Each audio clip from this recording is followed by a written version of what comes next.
Sa sulok ng kape, may diyaryong nakatiklop. Minit ang kape, dahan-dahang humihigop.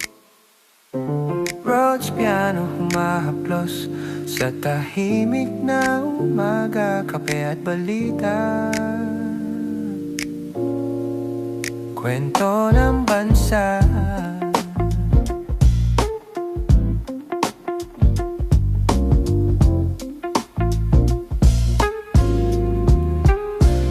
Sa bulwagan ng Senado, usapan ay pondo at direksyon.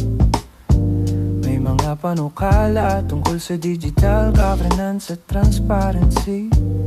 Sinabi ng ilang opisyal na kailangan ng mas malinaw na data sharing para maiwasan ang red tape at mapabilis ang serbisyo sa mamamayan. Habang sa labas ng bansa, patuloy ang usapang pang-diplomasya.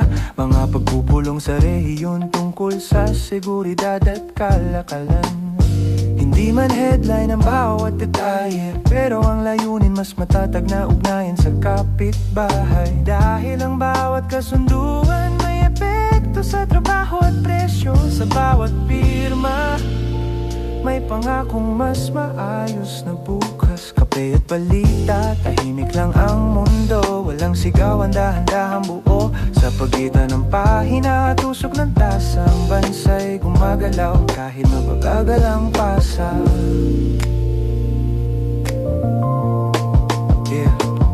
Sa palengke, ramdam pa rin ang pagtaas at pagbaba ng halaga. May ulat tungkol sa inflasyon na unti-unting bumabagal. Pero sabi ng ilan, ramdam pa rin sa bigas at pamasahe. Habang ang Bangko Sentral ay nagbabantay sa galaw ng piso. May mga balitang tungkol sa investments at infrastructure. Mga proyektong inaasahang magdala ng trabaho sa probinsya. Hindi agad mararamdaman ang resulta, pero sabi ng mga ekonomista, mahalaga ang consistency. Dahil sa bawat budget decision, may kwento ng pamilya na nagtitipid sa pagkainan. Kape at balita, dahan ang pag-ikot. Baseline steady parang tibok. Hindi laging mabilis ang pagbabago, pero bawat hakbang may dalang pag-asa. Sa ilang simbahan, pinag-usapan ang papel ng komunidad. Hindi lang dasal kundi pagtulong sa kapwa. May mga youth outreach at feeding programs na nagsisilbing pahinga sa gitna ng abalang lungsod. Ayon sa mga lider ng pananampalataya, ang hamon ngayon ay kung paano pagsamahin ang tradisyon at modernong panahon. Hindi ito debate kundi paalala na ang malasakit ay hindi nawawala sa ingay ng mundo.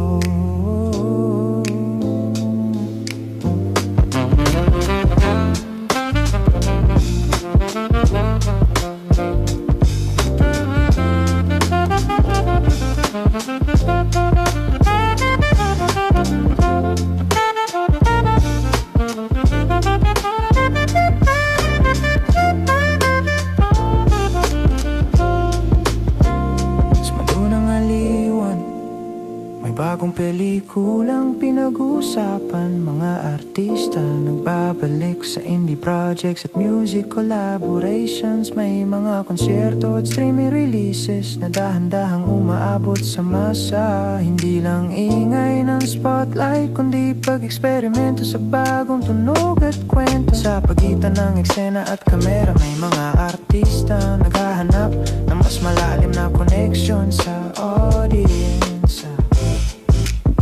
Samantala sa ulat ng panahon, binabantayan ng low pressure areas sa silangan. Wala pang bagyo pero may paalala sa mga mangingista na maging maingat sa alon at hangin sa lungsod. Mainit sa tanghali at may bahagyang pagulan sa gabi, parang jazz rhythm.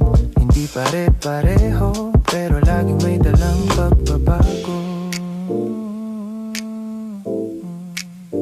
Humihina ang ilaw, nauubos ang tasa. Sa bawat pahina may aral na dala. Hindi ito sigaw, hindi rin drama, kundi tahimik na tala ng galaw ng bansa.